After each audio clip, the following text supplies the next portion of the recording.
c'est une très importante activité. D'autant plus que nous avons toujours déploré un peu la situation du CFP de Diakhania. Il y a des effectifs acceptables, vraiment les difficultés d'ordre matériel, etc. Donc nous avons toujours souhaité vraiment un accompagnement pour un peu développer le centre. Vraiment, c'est heureux d'avoir un directeur expérimenté comme M. Conta pour pouvoir en tout cas prendre de telles initiatives et aller dans ce sens-là.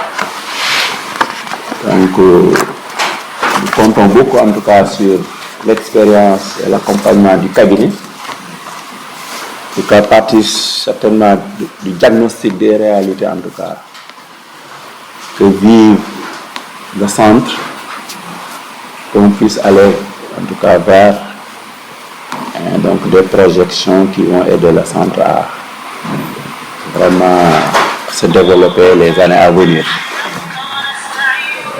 Parce que nous comptons beaucoup sur la formation professionnelle. Nous sommes là pour vous encourager et vous dire que nous serons à vos côtés maintenant et dans la poursuite du processus, dans la mise en œuvre de toutes les décisions qui seront prises pendant ces ateliers. Nous vous exhortons à ne laisser aucun domaine, mais surtout, monsieur l'organisateur des ateliers, à adapter ce plan stratégique aux exigences locales. Je le disais tantôt le week-end passé dans une rencontre, que nous avons des avantages comparatifs en tant que zone socio-économique. Et ces avantages comparatifs tournent autour de l'agriculture et de l'élevage. J'espère que vous avez pris en compte ou que vous allez prendre en compte ces aspects. Soyez rassurés que nous suivons. Depuis l'année dernière, quand on a eu l'état des lieux, des actions ont été faites. Nous en envisageons d'autres, mais surtout que nous vous promettons de suivre et de vous assister sur tout le processus. Donc c'est ma première visite. Ce qui m'anime le plus, c'est parce qu'on parle d'éducation, de formation. Donc, et je pense que le jour de mon installation, lorsque j'ai croisé l'inspecteur à la préfecture de Mbour, je lui disais que, en tout cas, pour nous, nous nous engageons pour tout ce qui concerne particulièrement l'éducation et la santé. Parce que nous considérons que ces deux secteurs, en tout cas, très importants, donc, dans la vie de notre nation. On peut parler d'agriculture, etc., de sécurité et autres, mais tant qu'il n'y a pas l'éducation, tant qu'il n'y a pas la santé, nous considérons qu'on ne peut pas avancer. Et c'est la raison, en tout cas, principale qui m'a poussé à m'efforcer à venir, parce que nous savons tous que tous les élèves, par exemple, qui quittent le moyen ou le secondaire, ne peuvent pas aller à l'université.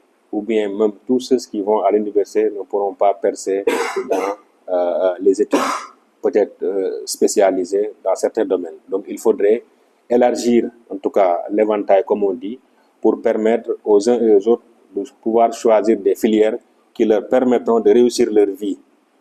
Et à l'époque, je pense que ceux qui sont du secteur le savent plus que moi, on avait l'habitude de considérer les centres de formation professionnelle comme des écoles de filles.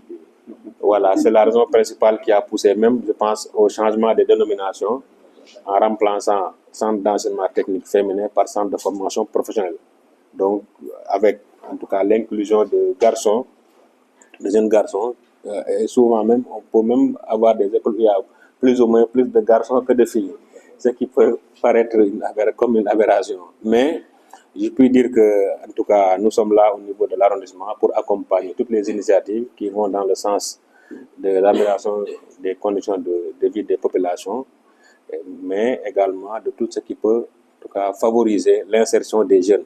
Il y a énormément de filières à, en tout cas, découvrir et des chantiers, en tout cas nombreux, sur lesquels on peut travailler pour permettre aux uns et aux autres de s'insérer dans la vie active, comme on le dit. Après avoir parcouru un peu la zone de part et d'autre, je peux en tout cas constater, bon, je ne sais pas si c'est une omission ou bien si ça va être intégré, que la filière agri-élevage, bon, je pense également peut paraître assez importante, en tout cas dans cette zone, parce que je pense qu'il faudrait que dans chaque milieu, qu'on puisse voir la réalité du terrain et proposer peut-être des filières, en tout cas si elles n'existaient pas donc, dans la structure, essayer de l'intégrer pour permettre également aux jeunes qui sont intéressés par l'agri-élevage, par exemple, de pouvoir fréquenter l'école et bénéficier d'une bonne formation.